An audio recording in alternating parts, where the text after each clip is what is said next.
Alors sans plus tarder, je vais faire juste un petit rappel pour ce qui a été dit la semaine passée, où j'ai compris qu'il fallait beaucoup de temps pour digérer ce qui avait été dit, que Dieu, nous servons un Dieu corruptible. Quand je dis corruptible, ce n'est pas la manière des hommes.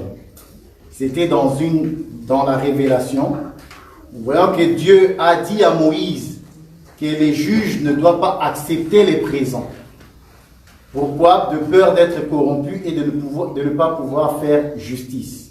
Mais lui-même, Dieu qui est juge, a accepté un présent. Et c'est par ce présent que le juge qui est Dieu a pu fermer les yeux. Parce que les présents corrompent le cœur et empêchent le juge de voir. Et nous avons expliqué que si il n'y a pas de présent, si Jésus ne s'était pas sacrifié, le Seigneur aurait toujours vu notre iniquité. Mais cependant, gloire soit rendue à Dieu, il a accepté le présent, il ne voit plus nos péchés. Amen. C'est comme ça que nous l'avons interprété. Et nous avons aussi parlé que le présent, c'était une offrande. Et en parlant d'offrande, nous avons parlé du sacrifice. En parlant du sacrifice, nous avons pris l'exemple que nous sommes nous-mêmes étant sacrifice.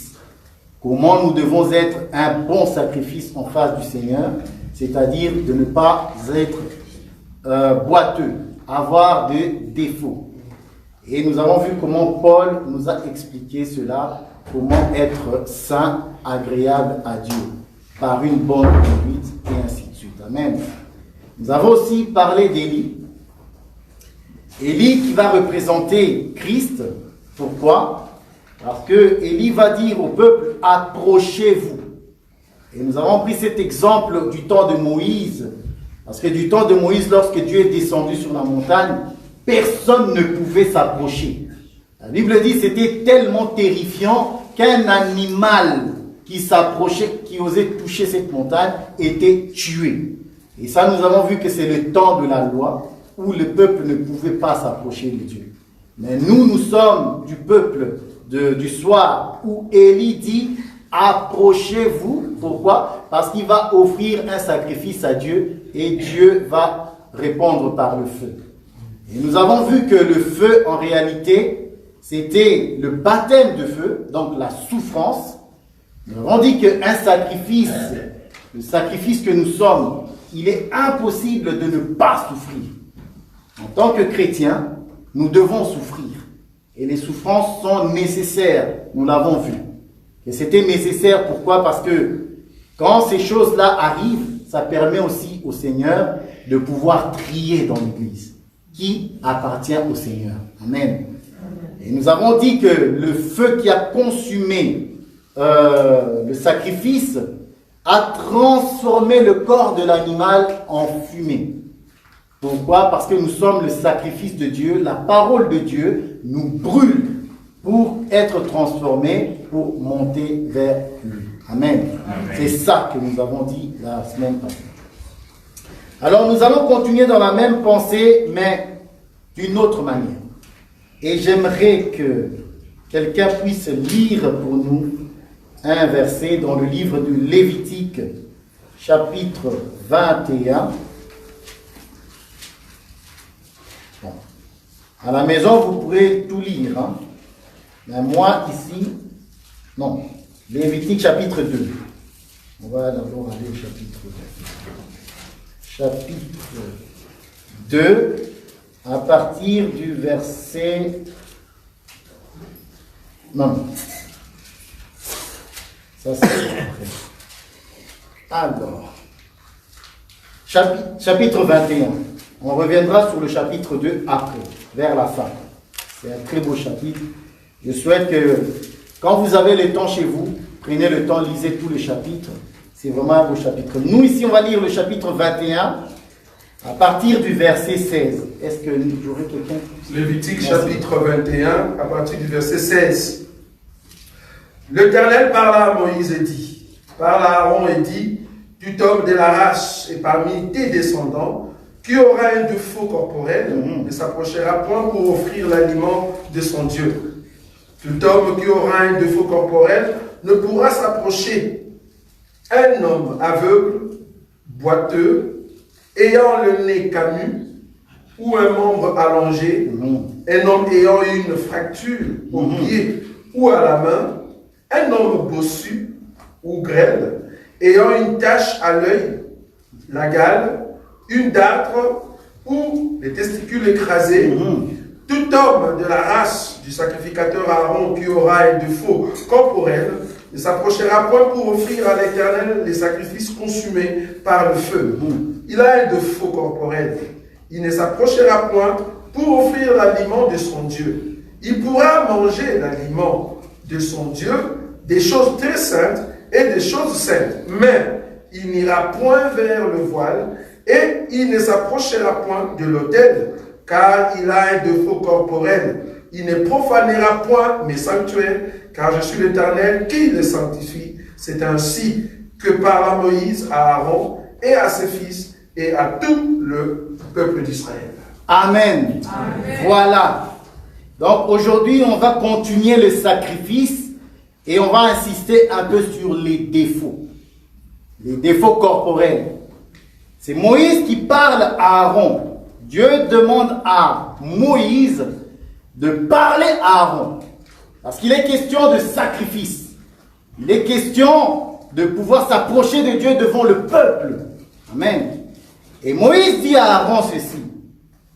Je vais le relire. Il dit, parle à Aaron et dit à Aaron, tout homme de ta race. Donc Aaron devait prendre soin de vérifier qui s'approche de Dieu.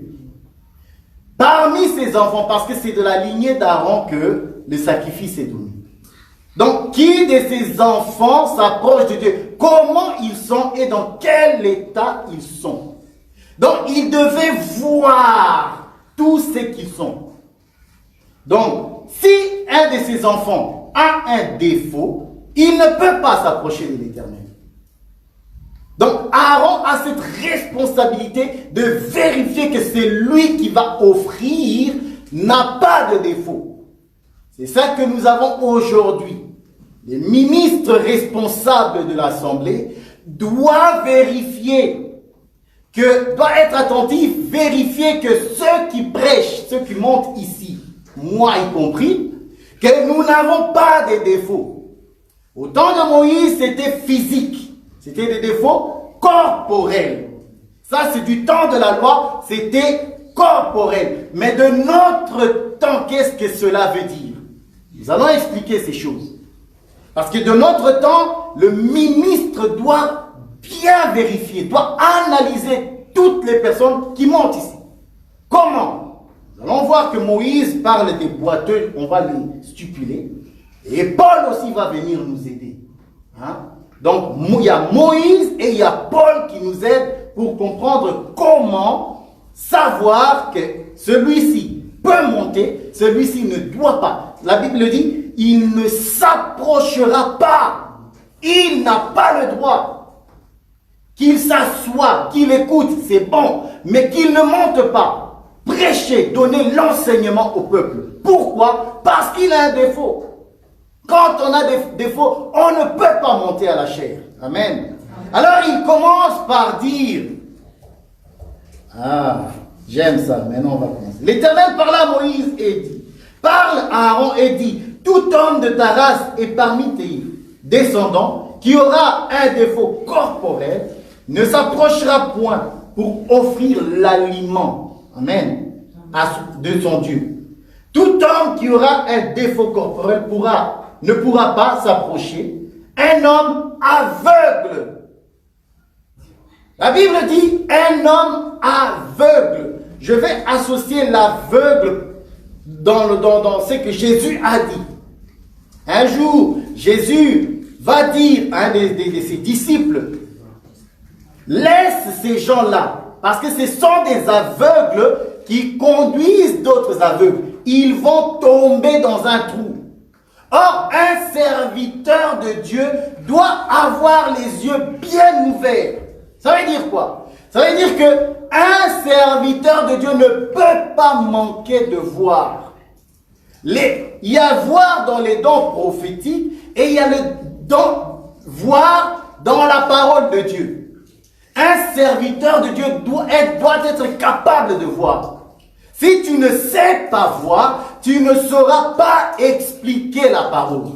Là, on parle des sacrificateurs, parce qu'ils doivent donner des aliments. Donc, ne pas voir, c'est un défaut. Tu es aveugle. Alors, d'emblée, je le dis parce que je vais le redire dans tout ce que je vais dire aujourd'hui. C'est qu'aujourd'hui, nous sommes dans une génération où tout ce que je vais dire, nous le voyons très bien. Des prédicateurs, des docteurs, soi-disant docteurs, apôtres, qui sont des aveugles, qui sont des boiteux. Pourquoi boiteux? Parce qu'ils sont incapables de se tenir droit. C'est ça un boiteux.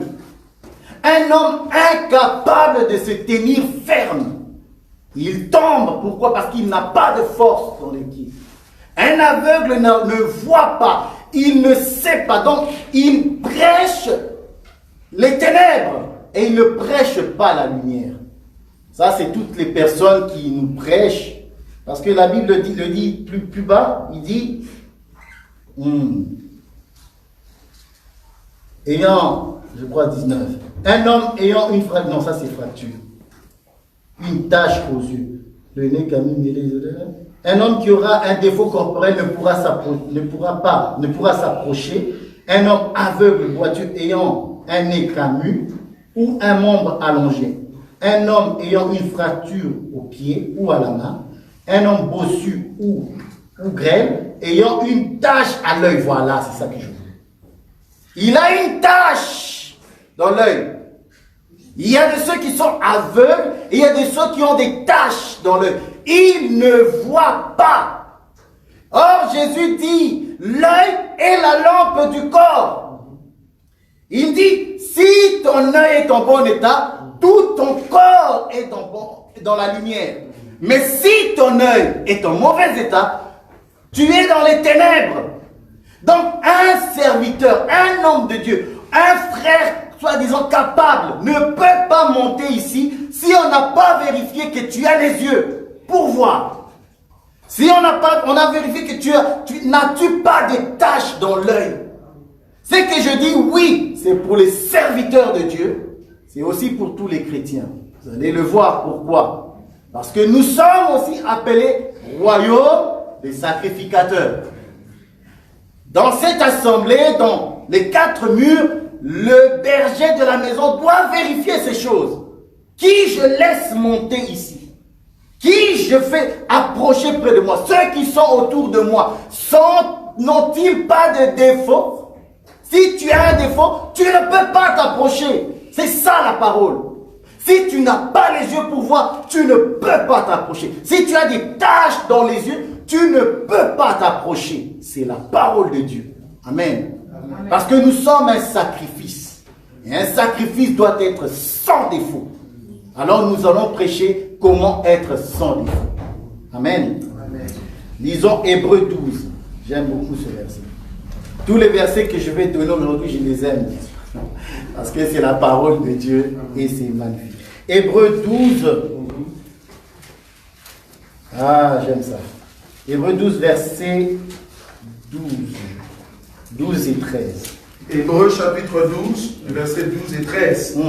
Fortifiez donc vos mains languissantes et vos genoux affaiblis.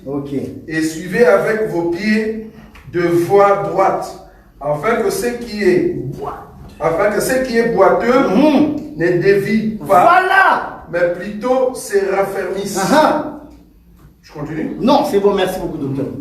Voilà, afin que ce qui est boiteux ne dévie point. Un homme qui boite, c'est un homme qui dévie. Il ne sait pas tenir droit. Il ne marche pas correctement. C'est un homme rusé, il dévie comme un serpent. C'est pas bon. Un tel homme qui est boiteux, Moïse dit à Aaron, qu'il ne s'approche pas.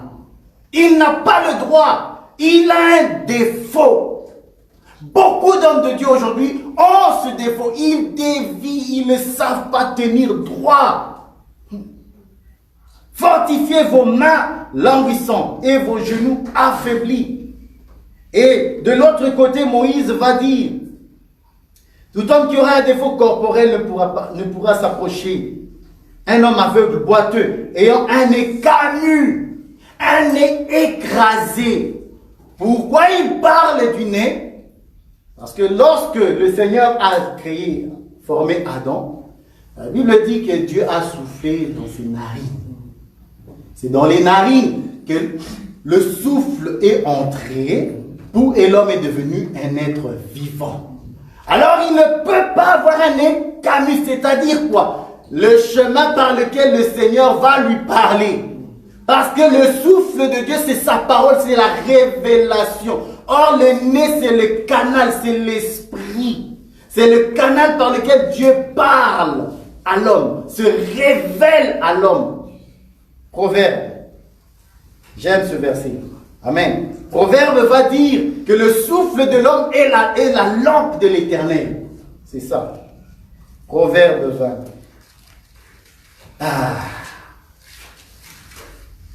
Bien-aimés, nous sommes un sacrifice vivant.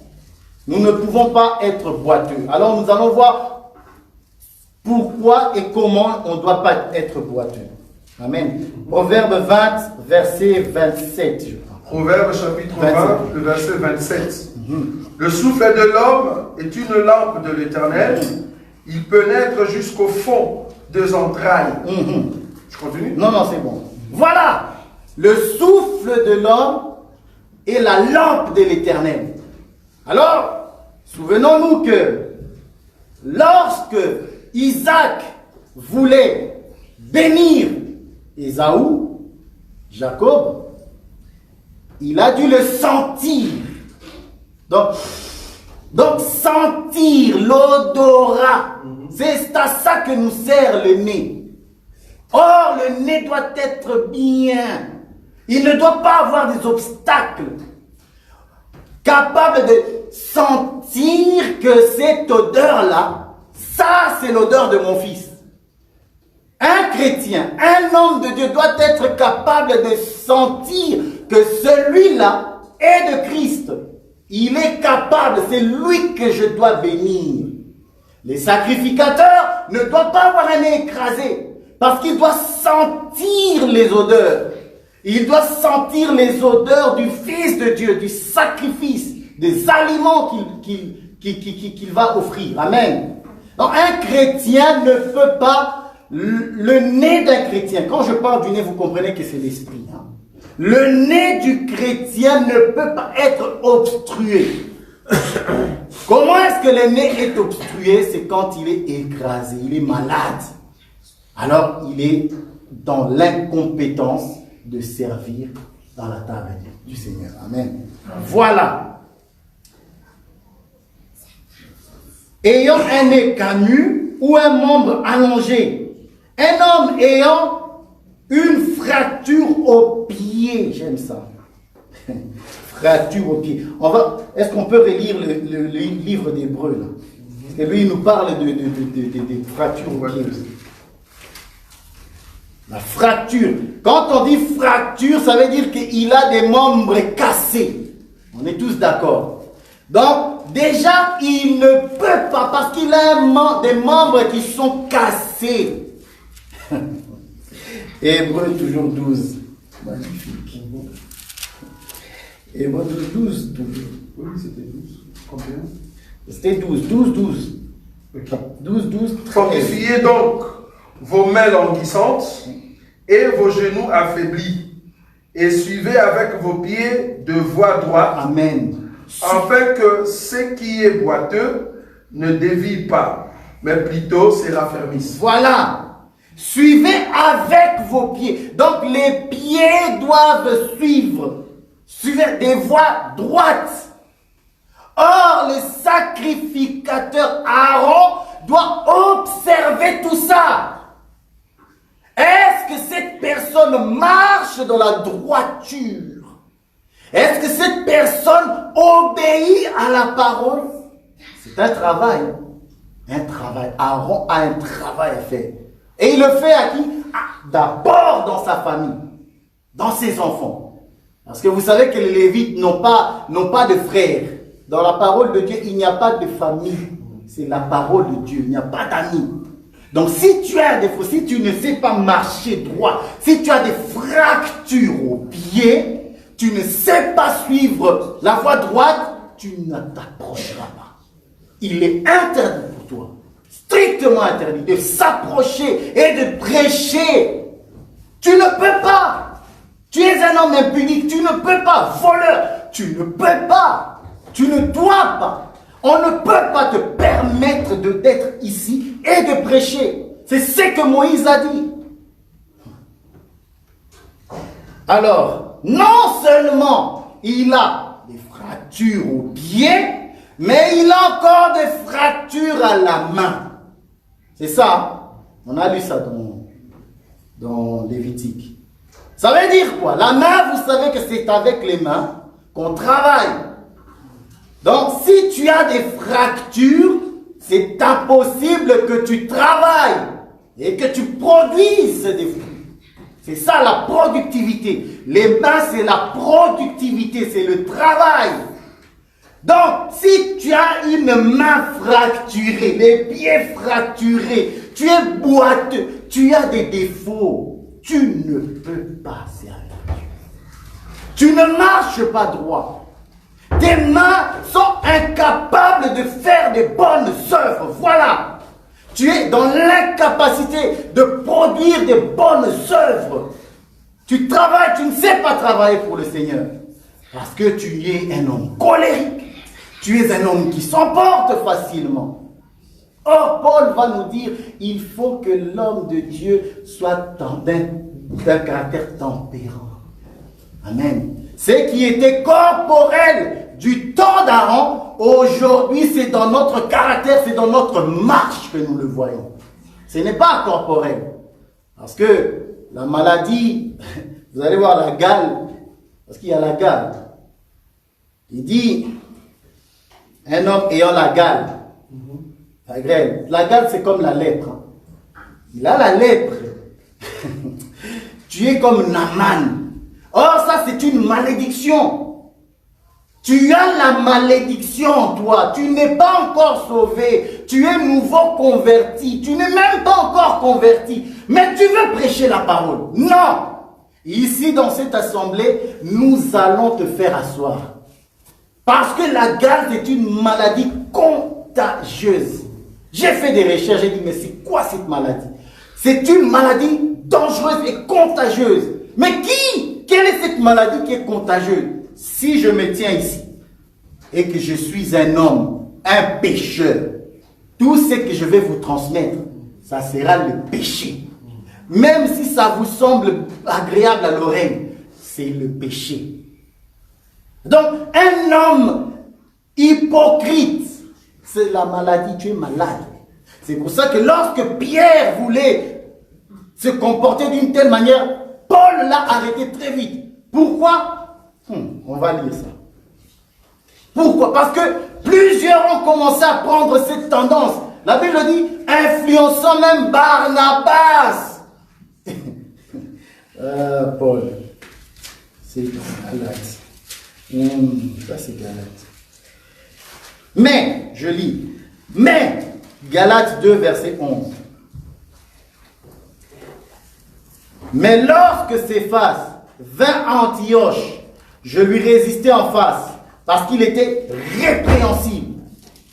En effet, avant l'arrivée de quelques personnes envoyées par Jacques, il mangeait avec les païens. Et quand elles furent venues, il s'esquiva et s'étint à l'écart par crainte des circoncis. Avec lui, les autres juifs usèrent aussi des dissimulations, en sorte que Barnabas même fut entraîné par leur hypocrisie. Hypocrisie. Pierre s'est mal comporté. Or, Pierre est un dirigeant. Pierre, c'est un apôtre. Il ne peut pas se comporter ainsi. Ça, c'est une maladie transmissible. Parce que plusieurs personnes ont été influencées par ce mouvement-là d'hypocrisie. Un tel homme, Paul dit, Pour les anciens, il faut les reprendre devant le peuple. Pour les chrétiens, il faut être doux, il faut exercer la douceur. Mais à un moment donné, quand le chrétien continue dans le mal, bien aimé, on dit, prenez une meule, attachez-le et jetez-le dehors, à la mer. Mettez-le dehors. À un moment, si on te parle et que tu ne comprends pas, frère, on va te mettre dehors. C'est simple. C'est la parole de Dieu. Donc voilà. Donc une personne qui a la gale ne peut pas servir, ne doit pas s'approcher. Et ça, le serviteur de Dieu doit faire très attention à ces choses-là. Doit voir, est-ce que cet homme qui prêche, est-ce que spirituellement, est-ce qu'il est bien? Est-ce que je peux lui faire confiance? C'est très important. Amen. Amen. Alors, nous avons aussi des hommes bossus. Les défauts corporels. Donc, nous avons parlé du boiteux, d'aveugles, de ceux qui ont les taches, de ceux qui ont les mains fracturées, les pieds fracturés. Il y a des hommes bossus. Quand tu es bossu, ça veut dire quoi? Ça veut dire que tu es courbé. Un homme bossu est un homme courbé. Or, ce défaut ne plaît pas à Dieu. Parce que lorsque un jour une femme était courbée, Jésus est venu pour sauver cette femme, délivrer cette femme. Pourquoi? Ça veut dire quoi? Être courbé, c'est avoir des tendances vers les choses du monde. C'est aimer les choses du monde. Et la Bible nous dit, l'amour du monde, celui qui est ami ou qui a l'amour du monde est ennemi avec Dieu. Donc un homme bossu ne peut pas prêcher ici. Parce qu'il va nous prêcher les choses de la terre. Il va nous prêcher les sept portes de la bénédiction. Les huit anges. Mais allez, s'il vous plaît. Ça, c'est des hommes bossus. Or, la Bible va me dire dans Psaume 146, j'aime aussi ce psaume, parlant des hommes bossus. Ah, c'est bien. Moïse doit parler à Aaron. Aaron doit faire un travail. Ici, le docteur Roger aussi a un travail. Amen. C'est son travail de prêcher la parole, de former comme il nous forme et de voir est-ce qu'ils sont arrivés à la maturité. Quand tu arrives à la maturité, bien aimé, quand tu n'as pas de défauts, tu viens ici, on va manger correctement. Mais quand on voit encore des défauts en toi, tu vas t'asseoir. Amen. 46, verset 8. Voilà. Psaume 146. Je vais lire. L'Éternel ouvre les yeux des aveugles. Ouais. Lui, il ouvre les yeux. Donc, il veut que son serviteur voie, qu'il ne soit pas aveugle. Le serviteur de Dieu ne peut pas être aveugle. Il dit, l'Éternel ouvre les yeux des aveugles. L'Éternel redresse ceux qui sont courbés. L'Éternel aime les justes. Amen. L'Éternel redresse. Tu ne peux pas avoir le dos courbé. Toi en tant que chrétien, moi en tant que chrétien, nous ne pouvons pas avoir le dos bossu. Être courbé, être affectionné aux choses de la terre. Non. L'Éternel, la Bible dit, il redresse. Si être courbé était bon, l'Éternel n'allait pas venir redresser parce que c'est bon. Mais s'il le fait, ça veut dire que ce n'est pas bon. Ce n'est pas bon. Donc, être courbé, être bossu, être affectionné vers les choses du monde, ce n'est pas bon. Tu deviens ennemi de Dieu. Et là, la Bible dit, quand je dis, Moïse parle à Aaron ainsi, comprenez bien que le tabernacle, le ciel, le royaume dans lequel nous aspirons, c'est ça même le tabernacle. Christ étant lui-même le véritable Aaron, quand il te voit, tu as ces défauts-là de comportement, tu es bossu, tu ne sais pas marcher droitement. Tu es aveugle, tu ne comprends pas les choses de Dieu. Bien-aimé, oublie le royaume. Oublie. Et j'aime ce que Moïse dit. Il ne s'approchera pas. Tu ne t'approcheras pas. Amen. Ah, les taches aux yeux, la gale. Et nous avons aussi ceux qui ont les testicules écrasés. Voilà. Bien-aimé, un homme qui a des testicules écrasés aura des problèmes érectiles. Si un homme a des problèmes érectiles, ça veut dire qu'il ne peut pas donner la sémence. Il est dans l'incapacité de donner la sémence. Parce qu'il a des testicules écrasés, incapables. Qu'est-ce que je veux dire par là? Quand tu n'es pas rempli de l'esprit, c'est ça, avoir la force. Quand Dieu ne t'a pas rempli ou tu n'es pas rempli, si tu as des testicules brisés, donc tu ne sais pas donner la sémence. Tu ne peux pas venir ici nous prêcher ça. Tu es mou, frère. Lorsqu'on écoute la parole de Dieu dans ta bouche, ça n'a pas de vie. Ça n'a pas de force. Pourquoi? Parce que tu as les testicules écrasés. Tu es incapable de donner la vie. C'est ça que ça veut dire. Tu n'as pas l'esprit. Amen. On va voir Michée. J'aime ça. L'homme qui dit, mais moi je suis rempli de l'esprit de l'Éternel. Michée. Michée, c'est juste après Jonas, je crois. Michée. Jonas, Michée. Voilà. Michée, viens ici. Voilà Michée, il est là. Michée, vous l'avez? Alors Michée, combien? 3, excusez-moi. Michée chapitre 3, à partir du verset 7. C'est le verset 8 qui m'intéresse, mais on va commencer au 7. Le voyant seront confus, le devin rougiront, tous se couvriront la barbe, car Dieu ne répondra pas.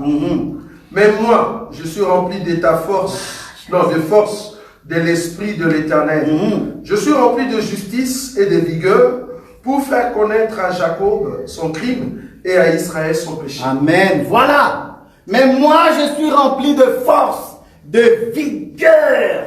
Je suis rempli de l'esprit de l'Éternel pour faire connaître. Donc, je suis dans la capacité d'enseigner, de dire à Israël comment il doit marcher. Ça, c'est un homme fort. Ça, c'est un homme qui n'a pas les testicules brisés. C'est un homme qui a l'esprit de Dieu pour faire la volonté de Dieu, pour prêcher, pour donner la sémence au peuple de Dieu. Amen. Alors maintenant, nous allons voir Paul. Comment Paul va parler. Parce que j'ai dit que nous avons Moïse qui parle à Aaron pour lui dire, Moïse, Aaron, si tu vois ces choses dans ta descendance, ces gens-là ne doivent même pas s'approcher. Ils ne peuvent pas donner l'aliment. Ils ne peuvent pas se tenir devant le peuple. 1 Timothée 3. Aujourd'hui, c'est le ministre. Le ministre de Dieu qui doit vérifier tout ça. Nous avons le ministre de l'Assemblée et nous avons, n'oubliez pas, comme je l'ai dit, Jésus qui est le sacrificateur selon l'ordre de Melchisédek. Donc, si ta marche n'est pas bonne, conformément à ce que Moïse a dit, à ce que les apôtres ont prêché, frère, tu ne t'approcheras pas. On continue. 3. C'est 1 Timothée 3, à partir du verset 1 à 8. Cette parole est certaine. Elle est certaine. Si quelqu'un aspire à la charge d'évêque, qui désire une œuvre excellente, il faut donc que l'évêque soit irréprochable, voilà, mari d'une seule femme, sobre, modéré, réglé dans sa conduite, hospitalier, propre à l'enseignement. Il faut qu'il ne soit ni à donner au vin, ni violent, mais indulgent, pacifique, désintéressé. Il faut qu'il dirige bien sa propre maison et qu'il tienne ses enfants dans la soumission et dans une parfaite honnêteté. Car si quelqu'un ne sait pas diriger sa propre maison, comment prendra-t-il soin de l'église de Dieu? Il ne faut pas qu'il soit un nouveau converti. De peur qu'enflé d'orgueil, il ne tombe sous le jugement du diable. Il faut aussi qu'il reçoive un bon témoignage de ceux du dehors, afin de ne pas tomber dans l'opprobre et dans le piège du diable. Le diable aussi doivent être honnêtes, éloignés de la duplicité, des excès du vin, d'un gain sordide. Merci, docteur Roger. Voilà! J'aime les diacres aussi. Ça, j'aime. Il n'est pas question seulement du ministre. Il est aussi question des diacres. Parce que les diacres, pour être choisis du temps des apôtres, on a dû les choisir du milieu du peuple. La Bible dit, des hommes étant remplis de l'esprit. Il y a des normes. On ne choisit pas tout le monde. Il faut être rempli de l'esprit. Donc, c'est que Paul va dire pour les dirigeants, il va le dire aussi pour ceux qui sont dans les services sociaux de l'Église. Donc, les diacres aussi. Ici aussi veut aussi dire les chrétiens aussi doivent se conformer à cela. Parce que ici, il parle des vertus de l'esprit. Or, les vertus, ce n'est pas seulement pour les pasteurs, ce n'est pas seulement pour les apôtres, c'est pour nous tous, nous aussi. Amen. Alors, il dit, il faut que l'évêque soit irréprochable, vous voyez? Irréprochable, mari d'une seule femme. Si tu as deux femmes, tu étais dans le monde et que tu as deux femmes, nous te recevons, tu t'assois. Mais le ministère ou le service de la parole, oublie frère. Pour toi, tu vas rester là, nous prêchons, tu crois, tu seras sauvé. Et toi et tes deux femmes. Il n'y a pas de problème, tu seras. Mais moi, j'étais connu célibataire. Je sais que tu n'es pas marié. Tu es venu en Christ, tu as accepté la parole de Dieu, tu as touché, tu as changé. Tu ne peux pas avoir deux femmes, frère. Lorsque tu es venu ainsi, tu ne peux plus avoir de femmes. Toi, tu te conformes à ce que, dès le commencement, Adam et Ève, une seule femme. Et Paul le rappelle, il faut qu'il soit mari d'une seule femme, pas de deux. Pour toi, tu es comme moi, une seule femme. Pour l'autre, il a deux femmes, il a trois femmes, ça c'est lui, c'est sa grâce. Mais lui ne peut pas exercer le ministère. Amen. Irréprochable, mari d'une seule femme, sobre, modéré, réglé dans sa conduite hospitalière propre à l'enseignement. Il faut qu'il ne soit ni adonné au vin, ni violent, mais indulgent, pacifique, désintéressé. J'aime ça. J'aime ça. Parce qu'aujourd'hui, pour voir les hommes désintéressés, frère, ça ne court pas les rues. Des hommes, des prédicateurs, des enseignants, des docteurs qui prêchent et qui ne voient pas, qui n'ont pas forcément les yeux vers le panier, frère, pour voir ça. Ce n'est pas évident. Parce que de nos jours, c'est ça même la gale. Ils ont la gale, ils sont cupides. C'est des hommes cupides, ils ont cette maladie de vouloir s'enrichir. Ils sont incapables de bonnes œuvres. C'est ça les mains écrasées. Ils ont des mains qui sont fracturées, incapables de bonnes œuvres. Eux, ils veulent prêcher, mais avec un gain. Ils ne sont pas désintéressés. Ils ne prêchent pas pour donner la connaissance au peuple pour le royaume. Mais lorsqu'ils prêchent, ils regardent. À la fin, il dit, il y a eu combien? Si on lui dit une somme qui ne lui plaît pas, à la fin du mois, il fait l'ensemble de tout. Il dit, il y a combien pour moi? Hein? Et quand tu lui dis, il n'y a que 150 € pour toi, il pense déjà, ah, ma femme, mon loyer, mes factures, mes enfants doivent manger. Mais frère, il ne faut pas servir Dieu avec des intentions pareilles. Si tu vois que tu es dans cette incapacité, va travailler et ne pêche pas. Parce que tu risques de dévier le message de Dieu. Ça, ne le fais pas, ça ne sert à rien. Dieu prendra soin lui-même de ses âmes. Un point barre. Amen.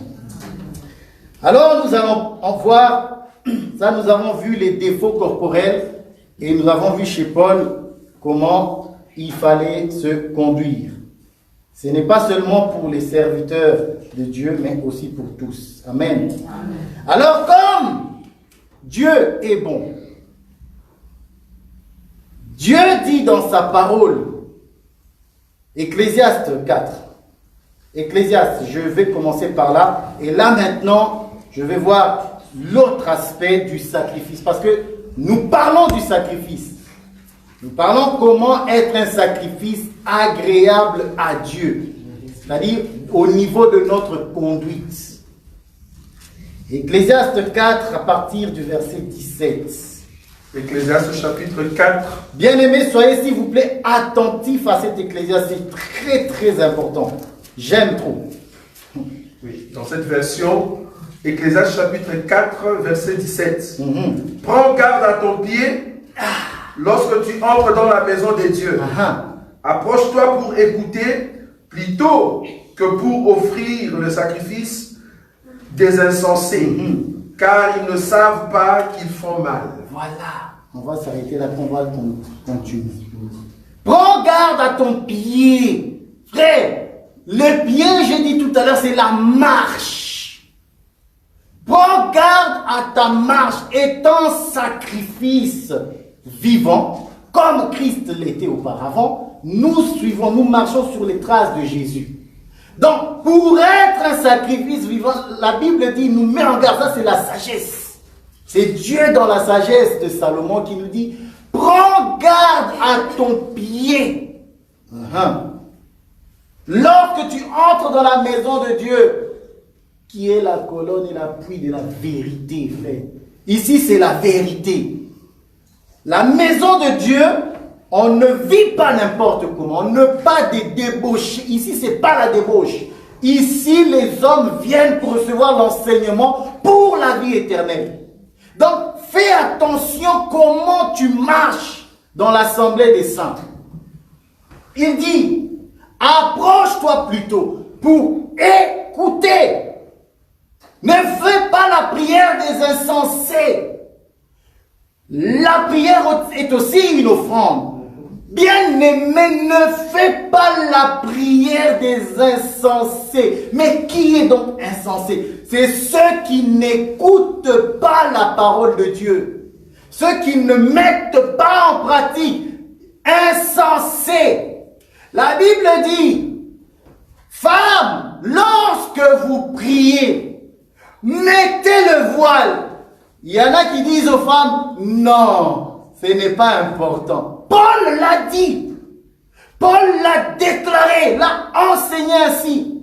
Lorsqu'une femme vient dans l'assemblée, elle doit mettre le voile. Pourquoi? Parce qu'il n'y a qu'une seule personne qui doit être glorifiée.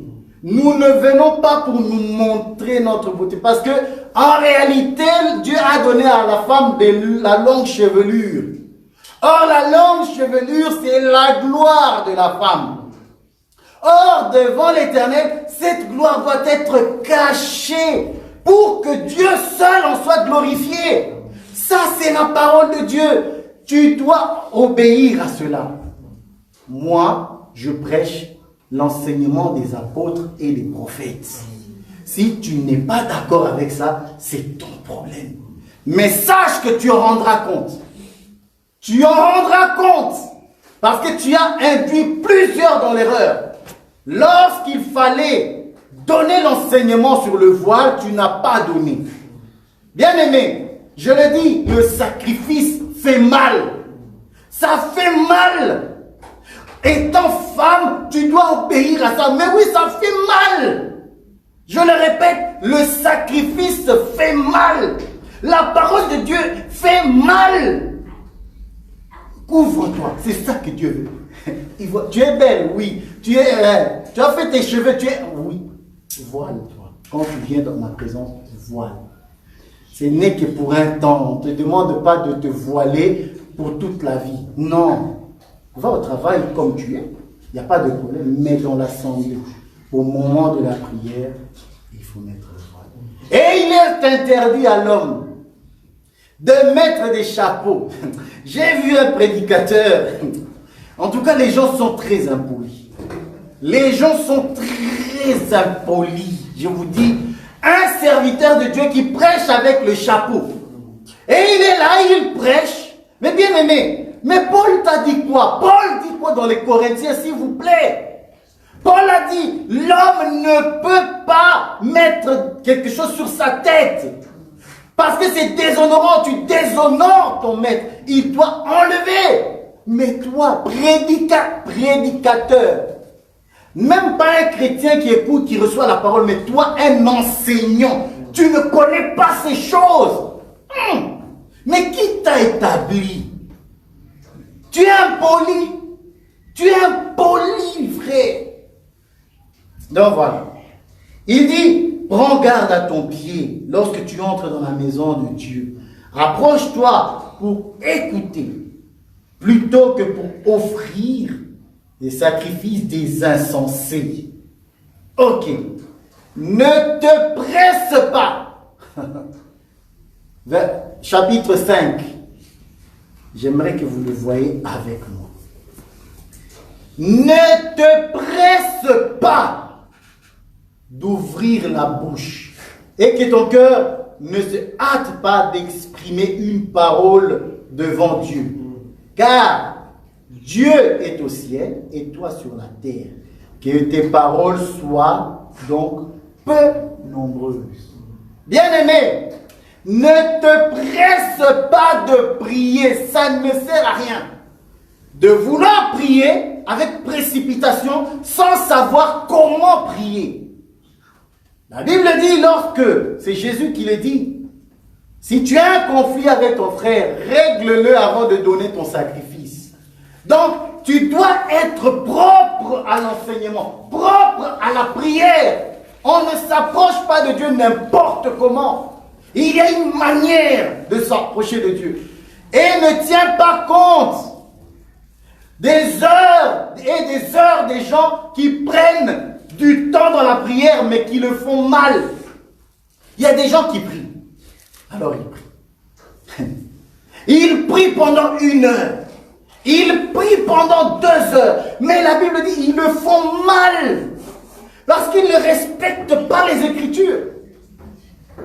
Je préfère une personne, selon ce que je lis, il dit que tes paroles soient donc peu nombreuses. Une personne qui va faire une prière courte, mais une prière fondée sur la parole. Ça, c'est une prière. Tu as fait 5 minutes, 10 minutes. Le temps n'est rien. Tu as fait une prière. Élie a-t-il prié pendant des heures? Quand il a invoqué le feu, les prophètes de Baal ont fait des invocations, des incisions, des incantations de toutes les manières pour que leur Dieu les exauce. Ça, c'est ce que plusieurs font de nos jours. Ils crient, ils se jettent par terre. Mais frère, calme. C'est quoi? Tu vois les gens, mais non, calme. S'il vous plaît. Non, j'aime prier, mais on ne prie pas avec des barbares. Ce sont des barbares, des gens qui prient, qui font tout et n'importe comment. Paul a dit dans l'assemblée, si tu veux prier en langue, prie, mais qu'il y ait interprétation. Quand il n'y a pas d'interprétation, tais-toi. Mais tu vois les gens, tu vois les gens qui parlent en langue, mais après, bon, Dieu a dit quoi? Est-ce que quelqu'un a l'interprétation de ce qui a été dit? Non. Ah, frère, tu as parlé en langue, ok. Dis-nous maintenant ce que Dieu a dit. Parce que tu as parlé en langue, une langue que nous ne comprenons pas. Alors nous voulons avoir l'édification, parce que l'église, nous venons pour nous édifier. Toi qui as parlé en langue, aide-nous. Vu que c'est à toi que Dieu a donné ce don. C'est un don magnifique. Si tu es seul à la maison, la Bible dit, fais ce que tu veux, parce que le parler en langue fortifie l'homme intérieur. Mais dans l'assemblée ici, dans l'assemblée des saints, évite. Parce que si Dieu te donne le don, oui, tu peux. Nous sommes libres. Hein. Nous ne sommes pas des gens qui veulent étouffer les paroles. Non. Fais-le. Mais que cela soit fait pousser par l'Esprit. Amen. Amen. Donc, il faut prier que tes paroles soient donc peu nombreuses. Amen. Donc, il dit, approche-toi plutôt pour écouter. Donc, l'écoute est très importante. Si quelqu'un ne sait pas écouter la parole de Dieu, toute sa prière est une malédiction. C'est ça que le proverbe dit. Alors Dieu est bon, il nous rend capable d'écouter la parole. C'est Dieu qui nous rend capable, ce n'est pas de nous-mêmes que nous comprenons ce que nous avons compris. Amen. Et David va le dire dans les psaumes. Psaume 40. Et petit à petit, je vais descendre. Psaume 40 à partir du verset 7. Psaume chapitre 40, le verset 7. À partir du verset 7. Oui, à partir du verset 7. C'est 7 et à 9. Oui. Tu ne désires ni sacrifice, ni offrande. Tu m'as ouvert les oreilles. Amen. Tu ne demandes ni holocauste, ni victime expiatoire. Alors je dis, voici je viens avec le rouleau du livre écrit pour moi. Je veux faire ta volonté, mon Dieu, et ta loi est au fond de mon cœur. Amen. Docteur Roger, pouvez-vous nous prendre aussi Exode 29 pendant que j'exhorte le peuple de Dieu. Exode 29, oui. Alors, ici c'est le psalmiste qui parle. Il dit, tu ne désires ni sacrifice ni offrande. Tu m'as ouvert l'oreille. Vous le voyez? Donc il m'a d'abord ouvert l'oreille. Pourquoi? Parce qu'il faut d'abord entendre, savoir comment offrir à Dieu. Comment je dois marcher. Quel sacrifice est agréable à Dieu. Mais si tu es dans l'incapacité d'entendre Dieu, d'écouter la parole, pour y obéir, bien-aimé, tu ne peux pas lui offrir quelque chose de bon. Si ton oreille, voilà, j'aime ça, Ésaïe 50 aussi. Si ton oreille n'est pas exercée à l'écoute de la parole de Dieu, tu ne peux pas le servir. C'est pour ça que lorsque Dieu vient à Samuel, il parle à Samuel, Samuel n'avait pas encore d'expérience. Mais c'est que Dieu fait d'abord, dans la vie d'un chrétien, l'écoute. L'écoute, l'oreille. Docteur Roger. Oui. Merci. Verset 29, verset 20. Voilà. Verset 20. Tu égorgeras le bélier. C'est ça? On va aller ensemble parce que ça dit tout. Tu égorgeras le bélier. Voilà, on y va. Non, c'est verset 20. Hein. Verset 20. Tu égorgeras le bélier. Tu prendras de son sang. Tu en mettras sur les lobes de l'oreille droite d'Aaron et sur les lobes de l'oreille droite de ses fils. Vous voyez? Donc, tu vas sacrifier un animal. Nous voyons ici le sacrifice de l'animal, c'est notre Seigneur Jésus. Amen. Le sang qui est pris ici, c'est la révélation. Ce n'est pas la parole seulement. Ça, c'est l'eau changée en vin. C'est la révélation. Il dit, tu prendras ce sang, cette parole, cette révélation. Tu mettras sur le lobe d'Aaron, frère. Pourquoi? Parce qu'Aaron doit entendre, il doit être à l'écoute de ce que je lui ordonne. Les chrétiens doivent entendre la révélation de Jésus-Christ et obéir à sa voix. Amen. Voilà l'oreille. Continuons, docteur. Sur le pouce de leur main droite et sur le gros orteil de leur pied droit. C'est bon. Donc, on a l'oreille, on a le doigt. Nous avons dit que le doigt, ça fait partie de la main.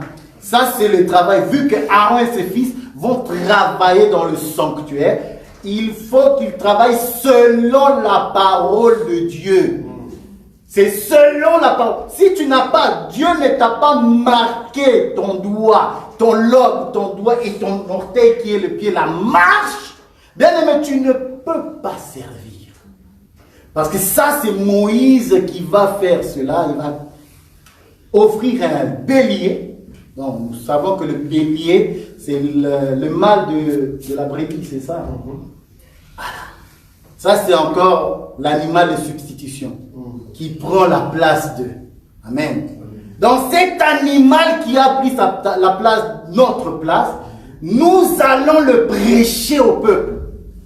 L'oreille, apprendre à écouter le Seigneur, apprendre à travailler selon le Seigneur, apprendre à marcher selon le Seigneur.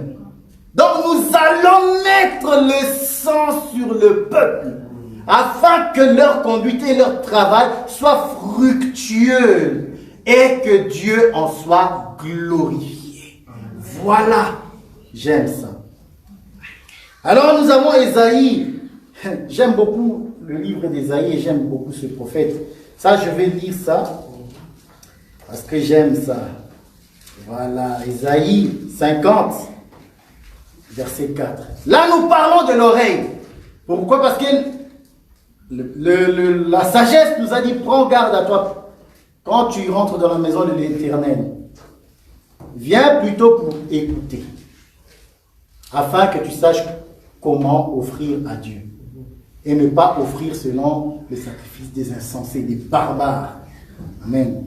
Et Ésaïe va dire aussi sur l'oreille, il va dire, 50, verset 4, le Seigneur, l'Éternel, m'a donné une langue exercée, pour que je sache soutenir par la parole celui qui est abattu. Qu'est-ce qu'il fait?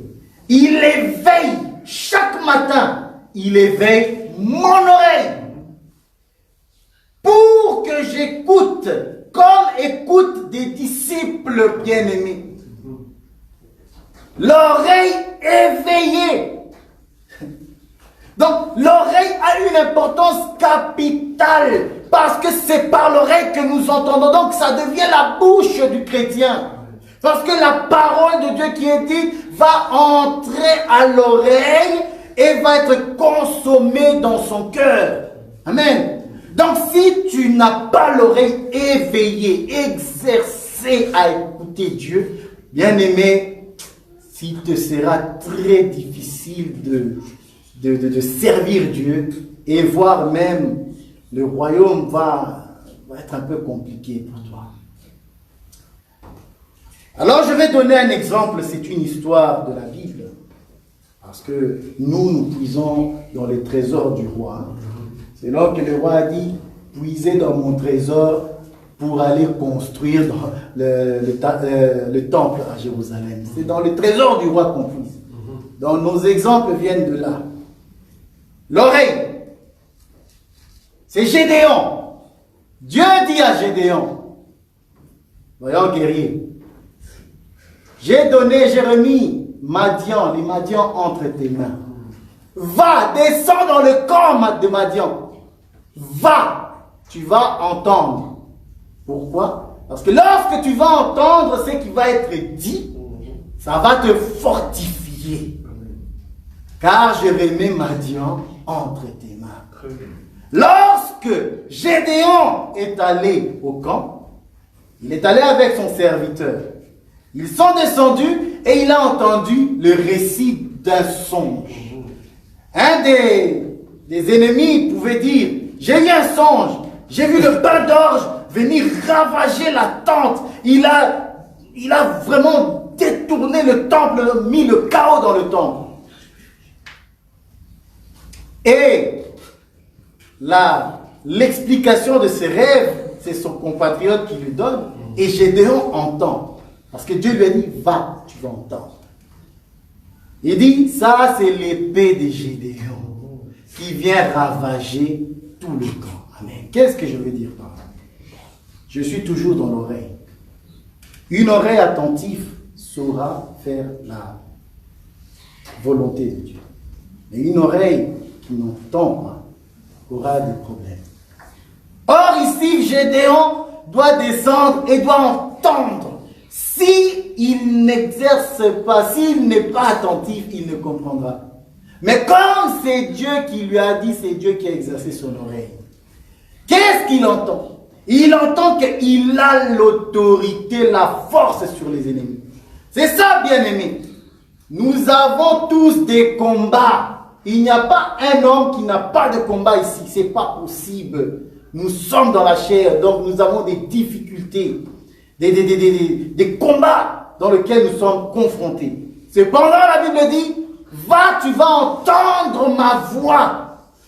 Dieu, par sa parole, lorsque nous entendons ces choses, nous sommes fortifiés afin de battre nos ennemis.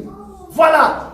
Donc, l'oreille te permet à l'homme de l'esprit qui est en toi d'être fortifié et d'être dans la mesure, dans la capacité de vaincre. Voilà. Il dit aussi à David plus ou moins la même chose. Les Philistins sont venus attaquer Israël. David va prier et dit, Seigneur, dois-je attaquer le Seigneur? Dit non, tourne-toi vers les mûriers. Ah, j'aime ça. Non, on va lire ça. J'aime ça. David, le mûrier, 2 Samuel. Ah, David avec le mûrier. Ah. Alors, le mûrier, c'est des arbres. Hein? Voilà. Qui dit arbre dit homme. Qui dit homme, ça peut être des puissances comme des nations. Nous aussi, nous sommes des arbres. Amen. Alors, nous allons prendre 2 Samuel, chapitre 5. Chapitre 5, verset 22, 25, 22, 23. Allez, tu es là. Pourquoi tu fous? Voilà. Voilà, 22. Voilà, il est là. Ah, docteur Roger, vous m'aider s'il vous plaît. Oui, 2 Samuel chapitre 5, voilà. verset 22. Jusqu'à 25. Le Philistin monteur de nouveau et ses déployeurs dans la vallée de Rephaïm. David consulta l'Éternel. Et l'Éternel dit, tu ne monteras pas, tourne-le par derrière, et tu arriveras sur eux vis-à-vis de mûriers. Quand tu entendras un bruit de pas dans le cime de mûrier, alors hâte-toi, car c'est l'Éternel qui marche devant toi pour battre l'armée de Philistins. David fit ce que l'Éternel lui avait dit, ordonné, et il battit le Philistin depuis Géba jusqu'à Gézer. Amen. Vous voyez? Lorsque tu entendras des bruits des pas dans les cimes des mûriers, comment est-ce que David devait être attentif? Vous voyez? Lorsqu'on s'approche dans le temple de Dieu, dans la maison de Dieu, soyons plutôt attentifs à l'écoute. Pourquoi? Parce que là, tu vas entendre la parole de Dieu qui va te fortifier. Et là, il y a un combat contre David, contre Israël. David, ton oreille doit être attentif. Cette fois-ci, tu dois être attentif et écouter les pas. Or, les pas, c'est les pieds. Or, les pieds, c'est l'évangile. Lorsque tu entendras les pas sur les arbres, or, il est au-dessus des arbres. Il entend des bruits sur les cimes. Cimes, c'est la pointe des arbres. Mais comment peut-on entendre des pas, les bruits des pas? Comment est-ce que David devait être attentif? Donc nous comprenons que les pas en réalité c'est l'évangile. Lorsque tu vas entendre cet évangile, David, lorsque cet évangile, la prédication de la croix, tu vas l'entendre, l'Éternel des armées est avec toi. Va et tu les battras. Bien-aimé, c'est ça que je suis venu te dire. Sois à l'écoute de la parole de Dieu. Entends les bruits des pas du Seigneur et tes ennemis, tu les battras comme un seul homme. Tu les battras comme un seul homme. Voilà. Mais pour cela, il faut être attentif au bruit des pas sur la cime des arbres. Parce que lui, il est au-dessus de tout le monde. Il marche, il est au-dessus de tout. Puissant, esclave, libre, roi, prince, il est au-dessus de tout le monde. Il marche au-dessus des cimes. Amen. Voilà. Alors, comme je l'ai dit, nous sommes dans le sacrifice. Maintenant, on va parler du sacrifice et je vais m'arrêter ici. 2 versets encore. Supportez-moi encore 5 minutes. Nous allons prendre le livre de Lévitique 2. Voilà, c'est Lévitique. C'est là que je vais m'arrêter. Attendez un peu. Voilà. Parce que nous disons qu'il n'y a pas de sacrifice, il n'y a pas de vie chrétienne sans souffrance. Ça n'existe pas. Parce que vous connaissez aussi cette histoire qu'un homme, Dieu lui donnant la victoire, il fit un vœu à l'Éternel, c'était Jephthé. Il dit, lorsque j'entrerai victorieux, la première personne qui sort de ma maison, je l'offre à l'Éternel en holocauste. Ah, Jephthé a eu mal. Qu'est-ce que je veux dire par là? C'est qu'il n'y a pas de vie chrétienne sans souffrance. Ça n'existe pas. Tu perdras quelque chose. Tu dois perdre. La vie chrétienne, c'est ça. Le dépouillement, ça fait mal. Jephthé, voyant sa fille sortir, il a eu mal. Ma fille, tu me trompes. J'ai fait un vœu à l'Éternel. Or, nous savons que la fille de Jephthé, c'est l'image, c'est la faiblesse de Jephthé. Parce que la fille, comme la femme, représente la faiblesse de cet homme. Or, nous savons que Jésus est la faiblesse de Dieu. Amen. Il est la faiblesse de Dieu. Et c'est lui qui a été sacrifié. Ouais. Mais nous voyons dans Jephthé qu'il a eu mal. C'est de la douleur que moi je veux parler. La douleur. Ça a fait mal. Dans l'explication, nous expliquons que la fille de Jephthé, c'est l'image de Jésus qui est la faiblesse de Dieu. Amen. Alors, Lévitique 2, à partir du verset 1, juste le verset 1, docteur Roger, juste le verset 1 et le verset 13. Et on va s'arrêter là avec quelques petits commentaires magnifiques. Lorsque quelqu'un fera à l'Éternel une offrande en don, son offrande sera de fleurs de farine, il versera de l'huile dessus et il y ajoutera de l'accent. Le verset 13, tu mettras du sel sur toutes tes offrandes, tu ne laisseras point ton offrande manquer de sel. Signe de l'alliance de ton Dieu, sur toutes tes offrandes, tu mettras du sel. Sur toutes tes offrandes, il y a une chose qui ne doit pas manquer. Bien aimé, il y a une chose qui ne doit pas manquer dans ta vie, dans ma vie, dans notre marche ici-bas. La Bible dit, oh, tu mettras du sel sur toutes tes offrandes. Tu ne laisseras pas manquer du sel. Bien. Or, le sel, c'est Jésus qui va dire, vous êtes le sel de la terre. Donc, en tant que sacrifice, nous ne pouvons pas manquer de sel. Parce qu'il dit, Moïse, c'est un signe d'alliance. C'est comme ça, c'est avec le sel que je fais alliance avec vous. C'est avec le sel. Oh, le sel, c'est la saveur. Et Jésus va dire, si le sel perd sa saveur, avec quoi lui rendra-t-on? Il est bon à être jeté dehors, être foulé aux pieds par les hommes. Or, nous sommes le sel de la terre. Qui dit sel dit l'esprit, bien aimé. Pourquoi? Parce que nous ne pouvons pas manquer cela. C'est lui qui manque du sel, vu que nous sommes le sel. Parce que nous sommes le sel par le Saint-Esprit. C'est le Saint-Esprit qui nous donne la saveur. C'est la parole, c'est la révélation de Jésus-Christ qui nous donne la saveur. Et la Bible dit, vous ne pouvez pas en manquer. Donc, l'Esprit, c'est une alliance. Nous avons été scellés par l'Esprit de Dieu. C'est ça même la saveur, c'est ça même l'alliance. Ma parole dans votre bouche et mon esprit sur vous. C'est ça l'alliance.